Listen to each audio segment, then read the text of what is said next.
മണ്ഡലത്തിന്റെ വിവിധ ഭാഗങ്ങളിൽ നിന്നുള്ള നൂറുകണക്കിന് ആയിരക്കണക്കിന് പ്രവർത്തകരാണ് രാഹുൽ ഗാന്ധിക്ക് അഭിവാദ്യം അർപ്പിക്കുന്നതിന് വേണ്ടി കൽപ്പറ്റ ടൗണിൽ എത്തിയിരിക്കുന്നത്. രാഹുൽ ഗാന്ധിയും പ്രിയങ്ക ഗാന്ധിയും ഇപ്പോൾ തുറന്ന വാഹനത്തിലെത്തി കഴിഞ്ഞിരിക്കുന്നു. മുസ്ലിം ലീഗിന്റെ അഖിലേന്ത്യാ ജനറൽ സെക്രട്ടറി പി.കെ. കുഞ്ഞാലിക്കുട്ടി അടക്കമുള്ള നേതാക്കൾ രാഹുൽ ഗാന്ധിക്കൊപ്പം വാഹനത്തിൽ സഞ്ചരിക്കുന്നുണ്ട്.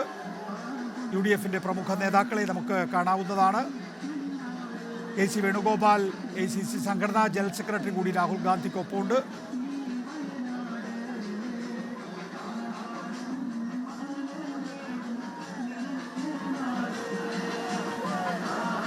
അല്പസമയത്തിനകം റോഡ് ഷോ ആരംഭിക്കുകയാണ്. പത്രികാ സമർപ്പണത്തിന് മുന്നോടിയായിട്ടാണ് ഇപ്പോൾ റോഡ് ഷോ സംഘടിപ്പിച്ചിട്ടുള്ളത്. ലോക്സഭാ മണ്ഡലത്തിൻ്റെ വിവിധ പ്രദേശങ്ങളിൽ നിന്നുള്ള ആയിരക്കണക്കിന് യു.ഡി.എഫ് പ്രവർത്തകർ പങ്കെടുക്കുന്ന റോഡ് ഷോയാണ് അല്പസമയത്തിനകം നടക്കാൻ ഒരുങ്ങുന്നത്. മൂപ്പനാട് തലക്കൽ ഗ്രൗണ്ടിലാണ് ഹെലികോപ്റ്ററിൽ രാഹുൽ ഗാന്ധി അല്പസമയം മുമ്പ് എത്തിയിട്ടുള്ളത്. എ.സി.സി ജനറൽ സെക്രട്ടറിയും രാഹുൽ ഗാന്ധിയുടെ സഹോദരിയുമായ പ്രിയങ്ക ഗാന്ധിയും രാഹുൽ ഗാന്ധിയോടൊപ്പം എത്തിയിട്ടുണ്ട്. പ്രിയങ്ക ഗാന്ധിയും റോഡ് ഷോയിൽ പങ്കെടുക്കുന്നുണ്ട്. മാനന്തവാടി, ബത്തേരി, കൽപ്പറ്റ, ഏറനാട്, വണ്ടൂർ, നിലമ്പൂർ, തിരുവമ്പാടി എന്നീ 7 നിയമസഭാ മണ്ഡലങ്ങളിലെയും പ്രവർത്തകർ റോഡ് ഷോയിൽ പങ്കെടുക്കുമെന്നാണ് യു.ഡി.എഫ് നേരത്തെ അറിയിച്ചിട്ടുള്ളത്. യു.ഡി.എഫ് നേതാക്കളും റോഡ് ഷോയിൽ പങ്കെടുക്കുന്നതായി നമുക്ക് ദൃശ്യങ്ങളിലൂടെ കാണാവുന്നതാണ്. ലോക്സഭാ തെരഞ്ഞെടുപ്പിൽ സംസ്ഥാനത്തെ 20 മണ്ഡലങ്ങളിലേക്കുമുള്ള പ്രചരണത്തിൻ്റെ പുതിയ തുടക്കമായിട്ടും ഈ റോഡ് ഷോയെ കാണാവുന്നതാണ്. യു.ഡി.എഫിൻ്റെ പ്രചാരണ പ്രവർത്തനങ്ങൾ അല്പം മന്ദഗതിയിലാണ് എന്ന് പൊതുവെയുള്ള അഭിപ്രായമുണ്ട്. ഏതായാലും രാഹുൽ ഗാന്ധിയുടെ വരവോടുകൂടി വർദ്ധിത വീര്യത്തോടുകൂടി ആവേശകരമായ രീതിയിൽ പ്രചരണം പുതുക്കാനും പുനഃസംഘടിപ്പിക്കാനും യു.ഡി.എഫിന് കഴിയുമെന്നുള്ള പ്രതീക്ഷയാണ് മുന്നണിക്കുള്ളത്.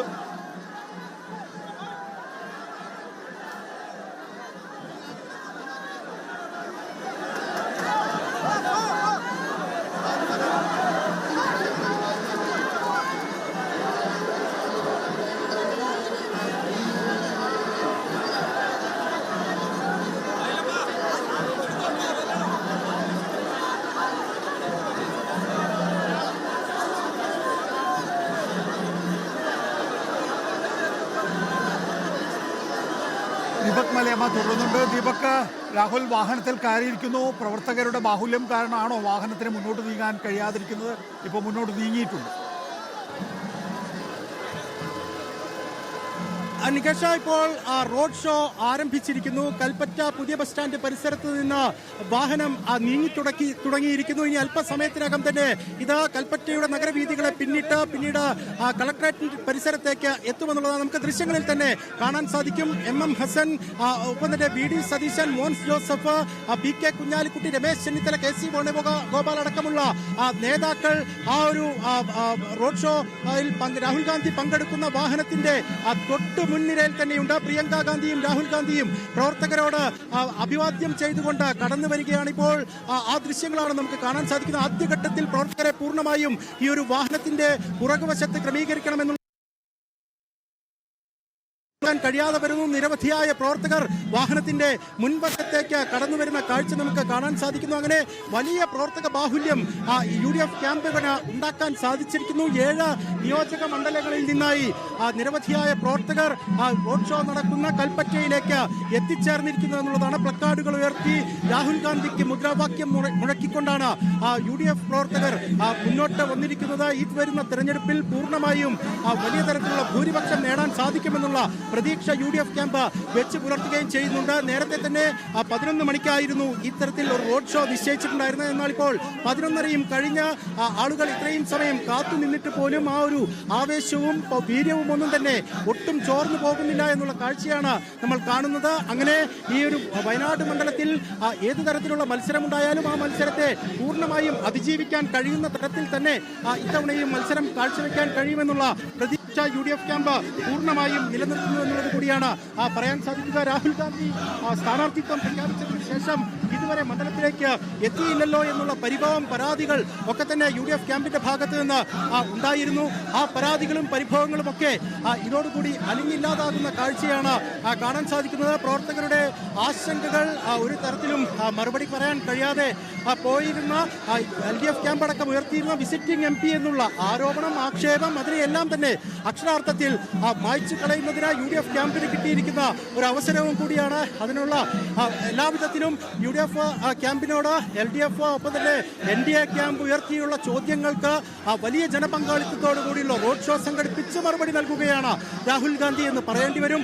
2009 മണ്ഡലം രൂപീകൃതമായത് മുതൽ ഒരു ഘട്ടത്തിൽ പോലും UDF ക്യാമ്പിനെ ആശങ്കപ്പെടുത്തുന്ന സാഹചര്യം മണ്ഡലം കാഴ്ചവെച്ചിട്ടില്ല. 2014 മാത്രമാണ് അല്പമെങ്കിലും ഒരു ആശങ്ക UDF ക്യാമ്പിന് സമ്മാനിക്കുന്ന തരത്തിൽ ഒരു മത്സരം പോലും മണ്ഡലത്തിൽ ഉണ്ടായത്. 2019 രാഹുൽ ഗാന്ധി വന്ന ഘട്ടത്തിൽ അത് അക്ഷരാർത്ഥത്തിൽ വലിയ ഭൂരിപക്ഷം കൊണ്ടുവരികയും ആ ഭൂരിപക്ഷം ആ തരത്തിൽ തന്നെ ഉയർത്തി കാണിക്കുകയും ചെയ്തു. പിന്നീട് ഇപ്പോൾ 2024 മത്സരത്തിലേക്ക് എത്തുന്ന ഘട്ടത്തിൽ അതിൽ പരം ഭൂരിപക്ഷം എന്നതിലപ്പുറത്തൊന്നും തന്നെ UDF ക്യാമ്പ് ഉദ്ദേശിക്കുന്നില്ല എന്നുള്ളത് കൂടിയാണ് നമുക്ക് പറയാൻ സാധിക്കുക. ഇപ്പോൾ ചാണ്ടി ഉമ്മൻ അടക്കമുള്ള നേതാക്കൾ ഇവിടെ താഴെ നിരയിൽ നമുക്ക് ദൃശ്യങ്ങളിൽ കാണാമെന്ന് കരുതുന്നു. ചാണ്ടി ഉമ്മൻ അടക്കമുള്ള നേതാക്കൾ ആ വാഹനത്തിൽ സ്ഥലവിൽ അവർ തൊട്ട് മുൻപിലായിക്കൊണ്ട് പ്രവർത്തകർക്കൊപ്പം തന്നെ നടന്നു വരുന്ന കാഴ്ച കൂടി നമുക്ക് കാണാൻ സാധിക്കുന്നുണ്ട്. അങ്ങനെ ഈ ഒരു റാലി അക്ഷരാർത്ഥത്തിൽ UDFന്റെ കേരളത്തിൽ ഒന്നടങ്കമുള്ള ക്യാമ്പയിനിന്റെ തുടക്കമാക്കി മാറ്റുകയാണ്.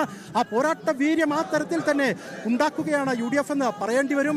പോലീസ് ഏറെ പണിപ്പെട്ടുകൊണ്ടാണ് രാഹുൽ ഗാന്ധി കടന്നു വരുന്ന വാഹനത്തെ മുന്നോട്ട് നയിക്കുന്നതിന് വേണ്ടിയുള്ള വഴിയൊരുക്കുന്നത്. അങ്ങനെ ആ പ്രവർത്തകരുടെ ഒരു വലിയ നിര തന്നെ ഇവിടേക്ക് എത്തിച്ചേർന്നിരിക്കുന്നു. ആ നിരയെ ഒന്നടങ്കം ചേർത്ത് നിർത്തിക്കൊണ്ട് പോകാനുള്ള ശ്രമങ്ങൾ നേതാക്കളുടെ ഭാഗത്ത് നിന്ന് പുരോഗമിക്കുന്നു. ഇപ്പോൾ KC വേണുഗോപാലും രാഹുൽ ഗാന്ധിയും തമ്മിൽ സംസാരിക്കുന്നതടക്കം നമുക്ക് ദൃശ്യങ്ങളിൽ കാണാൻ സാധിക്കും. ഒരു തരത്തിലും തനിക്ക് അന്യമായൊരിടമല്ല എന്ന അർത്ഥത്തിൽ തന്നെയാണ് രാഹുൽ ഗാന്ധിയുടെ ബോഡി ലാംഗ്വേജ് എല്ലാം തന്നെ നമുക്ക് കാണാൻ സാധിക്കുന്നത്. നിരവധി തവണ മണ്ഡലത്തിലേക്ക് എത്തി, മണ്ഡലത്തിന് വേണ്ടി എല്ലാ കാര്യങ്ങളും ചെയ്തു എന്ന അർത്ഥത്തിൽ തന്നെ രാഹുൽ ഗാന്ധിയുടെ ബോഡി ലാംഗ്വേജ് ആ അർത്ഥത്തിൽ നമുക്ക് വായിച്ചെടുക്കാൻ സാധിക്കും. അതുകൊണ്ട് തന്നെ തെല്ലും ആശങ്കയില്ലാതെ കേവലം 1 മണിയോടുകൂടി പത്രികാ സമർപ്പണം പൂർത്തിയാക്കി കഴിഞ്ഞാൽ അദ്ദേഹം തിരിച്ച് ഡൽഹിക്ക് പോവുകയും ചെയ്യും.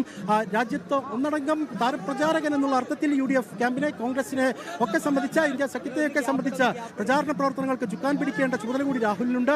ആ അർത്ഥത്തിലൊക്കെ തന്നെ മണ്ഡലത്തിൽ ഇല്ലെങ്കിൽ പോലും രാഹുലിന്റെ ഒരു തവണയുള്ള സാന്നിധ്യം പോലും ആ അർത്ഥത്തിൽ ഈ ക്യാമ്പിന്, UDF ക്യാമ്പിന് വലിയ ആത്മവിശ്വാസം നൽകുമെന്ന കാര്യത്തിൽ തർക്കവുമില്ല. ഇപ്പോൾ നിരവധിയായ പ്രവർത്തകരെ അഭിവാദ്യം ചെയ്ത രാഹുൽ ഗാന്ധിയും പ്രിയങ്ക ഗാന്ധിയും ഒക്കെ ആ വാഹനത്തിലൂടെ കടന്നു വരുന്ന കാഴ്ചയാണ് നമ്മൾ കാണുന്നത്. ഇനി ഈ തവണ ഭൂരിപക്ഷം രാഹുലിൻ്റെത് അല്പം കുറച്ചേക്കാം എന്ന LDF ക്യാമ്പിന്റെയും NDA ക്യാമ്പിന്റെയും പ്രതീക്ഷയെ എങ്ങനെയായിരിക്കും ഇത്തവണ വോട്ടർമാർ കാണുന്നത് എന്നുള്ളതാണ് നമുക്ക് അറിയാനുള്ളത്. പ്രത്യേകിച്ച് 4.5 ലക്ഷം എന്ന് പറയുന്ന ഭൂരിപക്ഷം അത് 5 ലക്ഷത്തിലേക്കോ 6 ലക്ഷത്തിലേക്കോ ഉയരുമെന്നുള്ള പ്രവർത്തകരുടെ പ്രതികരണങ്ങൾ, ആ പ്രതികരണങ്ങൾക്ക് ഏതർത്ഥത്തിലായിരിക്കും ഈ സജീവ പ്രവർത്തകർ എന്നതിനപ്പുറത്തേക്ക് മറ്റു വോട്ടർമാർ മറുപടി നൽകുക എന്നുള്ളതാണ് അറിയാനുള്ളത്. അതിനപ്പുറത്ത് ഒരു പരാജയ ഭീതി ആ തരത്തിലൊന്നും തന്നെ UDF ക്യാമ്പിനെ ഒരു തരത്തിലും അലട്ടുകയും ചെയ്യുന്നില്ല. പക്ഷേ ചില ആക്ഷേപങ്ങൾ, ആരോപണങ്ങളൊക്കെ മറ്റ് മുന്നണികൾ ഉന്നയിക്കുമ്പോൾ ആ മുന്നണിയുടെ ആക്ഷേപങ്ങൾക്ക്, ആരോപണങ്ങൾക്ക് ഇനിയെങ്കിലും UDF ക്യാമ്പിന് കൃത്യമായി മറുപടി പറയാൻ സാധിക്കും. സ്ഥാനാർത്ഥിത്വം പ്രഖ്യാപിച്ചതിന് ശേഷം രാഹുൽ ഗാന്ധി ആദ്യമായി വയനാട്ടിലേക്ക് എത്തുമ്പോൾ, കൽപ്പറ്റയിൽ ഇത്തരത്തിലൊരു റോഡ് ഷോ സംഘടിപ്പിക്കുമ്പോൾ രാഹുലിനുള്ള പിന്തുണ എന്ന് പറയുന്നത് എത്രത്തോളമാണെന്ന് UDF പ്രവർത്തകർ കാണിച്ചു കൊടുക്കുന്നുണ്ട്.